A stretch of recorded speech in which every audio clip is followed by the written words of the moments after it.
नमस्कार मंडळी. आज पार पडलेलं विवाह सोहळा आहे चिरंजीव शैलेश आणि चिरंजीवी सौभाग्यकांक्षिणी दिव्या यांचा.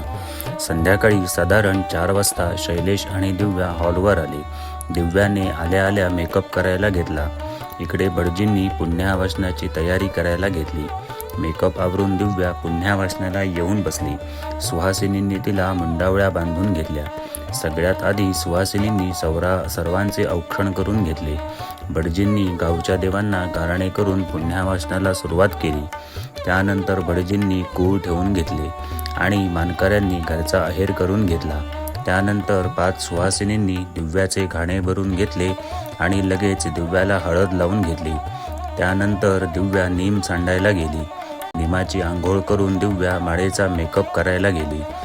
बेंजोवाले पण बेंजो दणादण वाजवत होते, त्यामुळे हॉलवर प्रचंड उत्साहाचे वातावरण होते. इकडे भटजींनी शैलेशचे पुण्यावाचन सुरू केले.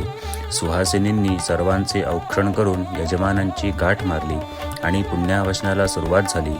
पुण्यावाचन झाल्यावर लगेच भटजींनी कूळ ठेवून घेतले आणि 5 मानकऱ्यांनी घरचा अहेर करून घेतला. लगेच 5 सुहासिनींनी शैलेशचे घाणे भरून घेतले आणि शैलेशला हळद लावून घेतली. त्यानंतर शैलेश नीम सांडायला गेला. निमाची आंघोळ करून शैलेश माळेची तयारी करायला गेला.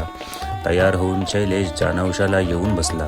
दिव्याच्या आईबाबांनी शैलेशचे पाय धुवून त्याला गोड मिठाई भरवली आणि शैलेशला माळेसाठी घेऊन आले.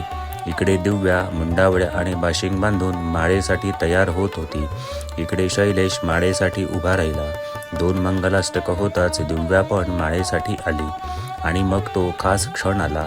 मंगलाष्टकांच्या गजरात देवब्राह्मणांच्या साक्षीने दोघांनी एकमेकांना माळ घातली आणि विवाहबंधन निर्विघ्नपणे पार पडले. यानंतर पाहुण्यांनी जेवणाचा आस्वाद घ्यायला सुरुवात केली. इकडे दिव्याच्या आईबाबांनी शैलेश आणि दिव्याच्या डोक्यावर अक्षता वाहून त्यांना आशीर्वाद दिला.